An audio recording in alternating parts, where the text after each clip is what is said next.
이제 도시개발법 16페이지부터 가도록 하겠습니다. 도시개발법이요. 일단은 6문제가 출제가 되고요.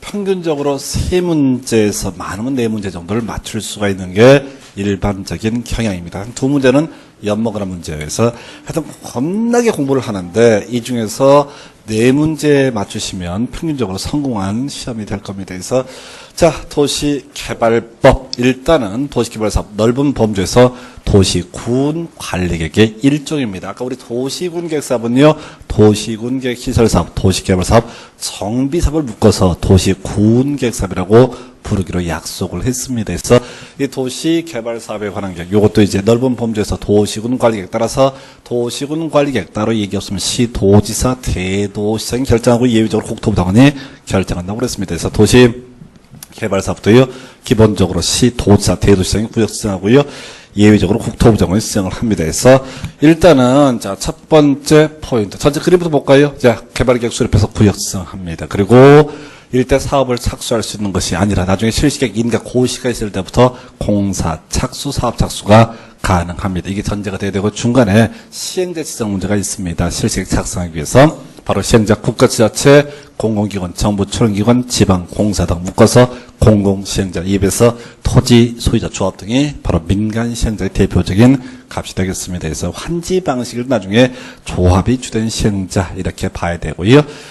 이 공공시행자에서 국가지자체는요, 소위 행정청, 공무원에 관한 부분입니다. 이에 비해서 공공기관, 정부 출원기관, 지방공사는 바로 공공시행자이긴 하지만 공무원으로 볼 수, 행정청으로 볼 수는 없습니다. 해서 미리 전제하고요. 포인트는요, 자, 지자체하고 지방공사를 맞물려 있고요. 그 다음에 국가하고 공공기관, 정부 출원기관 맞물려 있습니다. 따라서 뒤에서 지방공사는 절대로 국가하고 내고하지 않습니다. 그래서 실시계획 인가 고시가 있을 때부터 공사 착수, 사업 착수 이루어지게 되는 첫 번째 포인트, 바로 도시개발구역 지정권자입니다. 시도지사, 대도시장, 국토부 장관에서 원칙은 시도지사, 대도시장, 이외에 국토부 장관 이렇게 가야 되겠고요.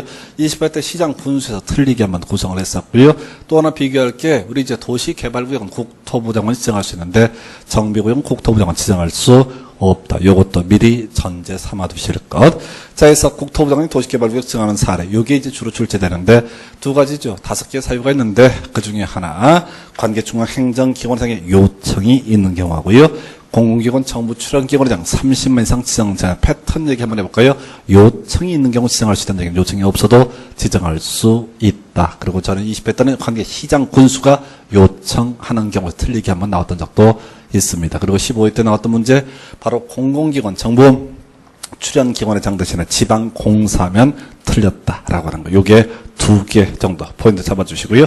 자, 두 번째, 도시개발구역 지정 규모. 태초에 하늘을 열리고 토지는 항상 뭐가 있다? 용도 지역이 있습니다. 그래서 자, 주상공 113 되겠습니다. 물론 자연녹지, 생산녹지, 도시적, 외적도 일정 규모 이상 도시개발구역 지정할 수 있는 경우일 수도 있는데 우리 객관식 시험에서는 의미가 없죠. 왜? 자연녹지, 생산녹지, 도시적, 외지역은 이 외에도 일정 규모 이상의 외에도 광역도시계획 기본계획에서 개발이 가능한 용도라든가 이런 일정한 전제요건이 있을 때에서 지금까지 15행-1에 17회 2번 구성됐는데 그저 주상공 113만 기억하실 까 대신 문제 구성할 때 광역도시계획이 수립되지 않은 주거지역 이렇게 흔들어준단 말이죠. 신경 쓰지 마시고 그냥 주상공 113 이상이면 구역 지정할 수 있고요. 기타 같이 묶어서 다뤄질 영역인데 바로 취계지국은 면적 제한 적용을 하지 않습니다. 우리 앞에서요, 용도 지역하고 지구가 맞짱을 뜨면 지구를 우선 적용한다. 바로 예시값서 취락지구와 바로 개발진흥지구 있고요. 또 하나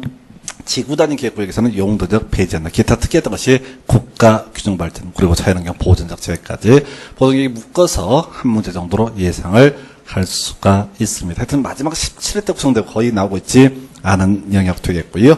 그 다음에 도시개발구역 지정의 효과 등 첫 번째 도시개발사업 시행입니다. 도시개발구역을 지정 목적은 도시개발사업을 하기 위해서 지정했고요. 도시개발사업은 결과적으로 도시개발구역 내에서만 이루어집니다. 나중에 정비사업은요, 정비구역 내에 이루어지는 게 원칙인데 정비구역 밖의 재건축 같은 경우는 이제 재건축은 정비구역 밖에서도 시행하는 예외가 존재합니다. 이에 비해서 도시개발법에서는 예외가 없어요. 두 번째, 도시군 관리계획 의제 역시 17회인가 18회 마지막 구성이 되고 안 나오고 있는 파트인데 그걸 한번 나오긴 했구나. 자, 우리 도시개발구역 지정되면요.